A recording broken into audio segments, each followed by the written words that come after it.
Vegetarian लोग protein कैसे अपना पूरा कर सकते हैं, क्योंकि कई हेल्थ एक्सपर्ट्स दूध और पनीर को मना कर देते हैं, तो वो अपना प्रोटीन कैसे पूरा करें। वेजिटेरियन लोगों के लिए प्रोटीन है, मगर वो प्रोटीन दालों में है। दाल एक सीड है, एक बीज है जो कि स्लीप मोड में है। अगर वो अलाइव हो जाए, जिसको बोलेंगे लाइव फूड, वो उतनी ज़्यादा शक्ति देता है शरीर को। कई हेल्थ एक्सपर्ट्स मना करते हैं कि आप कुकर में दाल बनाओगे तो दाल फट जाती है, उसके गुण चले जाते हैं। कई लोग मानते हैं कि कुकर में दाल बनाने से दाल फट जाती है। बात फटने के लिए टेम्परेचर रीच करने से आपने टाइम एफिशिएंसी बढ़ा ली। जो काम एक रात में होना था, आप आधे घंटे में कर सकते हैं।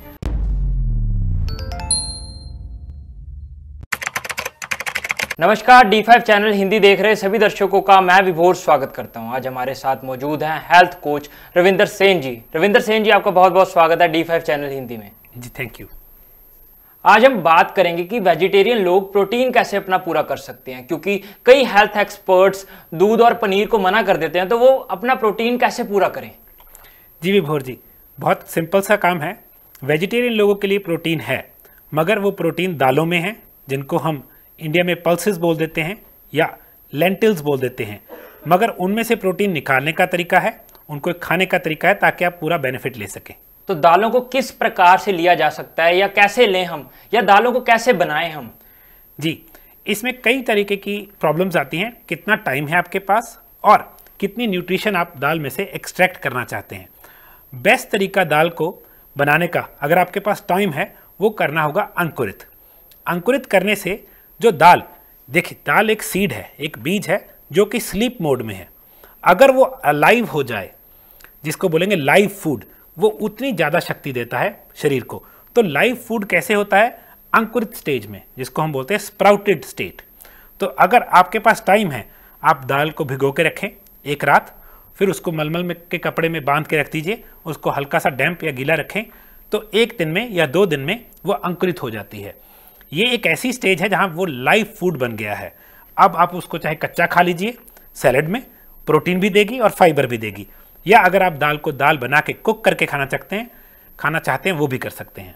दाल को बनाने का बेस्ट तरीका तो आपने बता दिया, मगर कई लोग इसे कुकर में बनाते हैं, तो क्या कुकर में दाल बनाना सही है? जी, यही दूसरा तरीका है। अगर आपके पास टाइम कम है, ज़्यादातर लोग कुकर के यूज़ क्यों करते हैं, उनके पास टाइम कम है, तो दाल का मैक्सिमम फ़ायदा फिर भी कैसे लिया जाए और उसको प्रोटीन जो हजम हो जाए वो कैसे किया जाए, उसका भी एक तरीका है। देखिए, दालों को बोला जाता है लेंटिल्स, इंग्लिश नाम, प्रॉपर नाम है लेंटिल्स। वो क्यों? क्योंकि दाल में एक एंटी न्यूट्रिएंट है जिसको बोलते हैं लेक्टिन। हर एक पौधा, देखिए इंसान को अगर कोई मारना चाहे, इंसान भाग सकता है, कोई भी पौधा भाग नहीं सकता, तो वो अपने आप को बचाने का एक तरीका निकालता है जिसको एंटी न्यूट्रिएंट बोला जाता है, कि उसको खाने वाले को कोई लक्षण आए, नेगेटिव रिएक्शन आए, ताकि वो दोबारा उस प्लांट को ना खाए। तो दालों में जो एंटी न्यूट्रिएंट है वो है लेक्टिन। लेक्टिन पेट की गैस या जीआई ट्रैक की प्रॉब्लम देता है, बर्पिंग, पेट में अनईजीनेस, ब्लोटिंग, ये दाल खाने से कई लोगों को होता है। मगर लेक्टिन्स को एक मारने का तरीका है। लेक्टिन्स को पहला मारने का तरीका है स्प्राउटिंग। मगर अगर आपके पास टाइम कम है, तो सेकंड बेस्ट तरीका लेक्टिन्स को मारने का, गैस के ऊपर कुकर में हाई स्पीड पे, जिसको हम बोलते हैं सीटी लगवाना। सीटी लगवाने से जो प्रेशर क्रिएट होता है, उसमें टेम्परेचर इतना बढ़ जाता है कि लेक्टिन्स मर जाते हैं।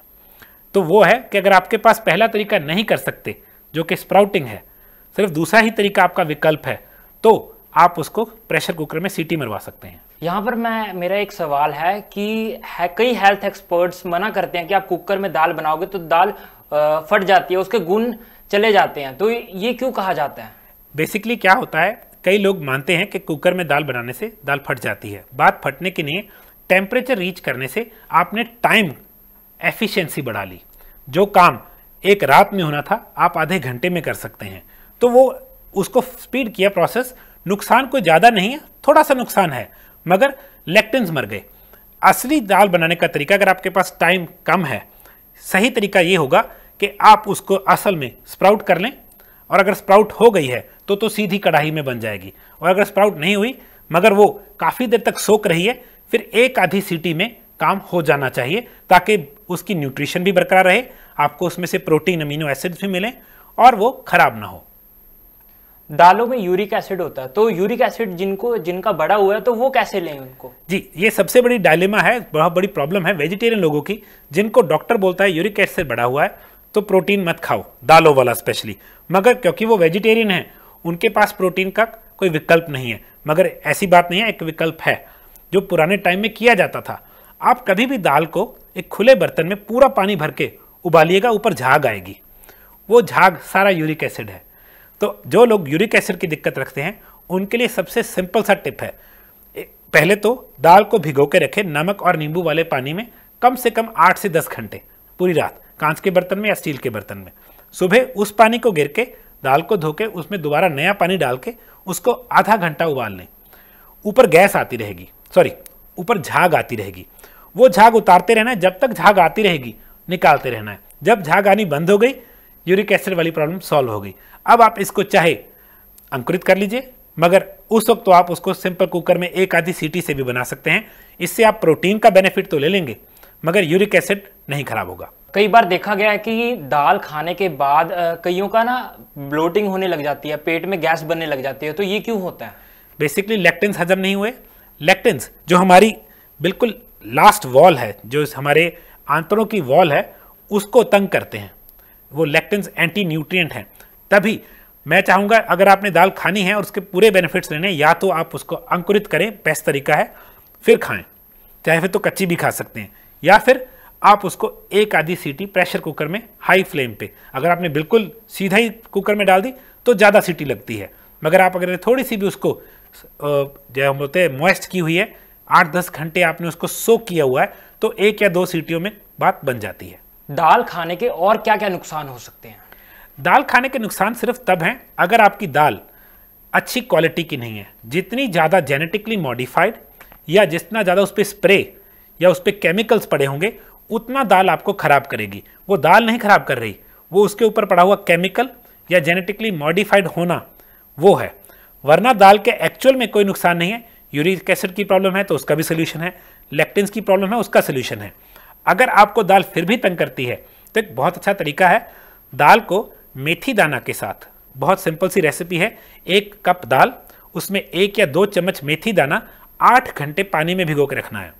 इस पानी को ड्रेन करके इस सारे मिक्सचर को मिक्सी में डाल के इसकी हमने बना लेनी है पेस्ट। फिर उस पेस्ट को 8-10 घंटे फिर से फर्मेंट होने देना है। उसके बाद आप देखेंगे वो फूल जाएगा। इससे क्या हुआ, फर्मेंटेशन, एक अच्छा बैक्टीरिया बना जिसने उस सारे कार्बोहाइड्रेट को जो उसमें थोड़ा सा भी था कन्वर्ट कर दिया।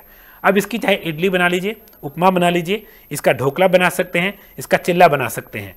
और ये इतनी ज़्यादा हेल्दी है कि जितने भी थोड़े बहुत कार्बोहाइड्रेट्स थे वो भी कन्वर्ट हो गए प्रोटीन में और गट को हेल्प करेगा। एक आम व्यक्ति को कितनी दाल लेनी चाहिए जिससे कि उसकी प्रोटीन की जो कमी है वो पूरी हो जाए? विभोर जी, एक आम इंसान को 1.5 बड़ी कटोरी, अगर छोटी कटोरी है 2 कटोरी कुक्ड दाल, नॉट अनकुक्ड, कुक्ड दाल चलेगी। अगर वो सीधा स्प्राउट्स खा रहा है तो 1 बड़ी कटोरी इज गुड इनफ उनकी प्रोटीन रिक्वायरमेंट के लिए। जी, जाते जाते आप हमारे दर्शकों को क्या संदेश देना चाहेंगे? बेसिकली दाल एक बहुत अच्छा प्रोटीन है और वेजिटेरियन लोगों के लिए अमृत है, मगर थोड़ा सा टाइम बचाने के चक्कर में हम उस दाल को खराब कर सकते हैं। अगर हम प्री प्लान कर लें, उसको स्प्राउट कर लें, या फिर यूरिक एसिड निकालने के लिए उसको बॉयल करके उसकी झाग निकाल दें, या फिर लेक्टिन्स मारने के लिए एक आधी सीटी मरवानी पड़ जाए, तो कोई बुरी बात नहीं होगी, मगर उसके फायदे बढ़ेंगे ही।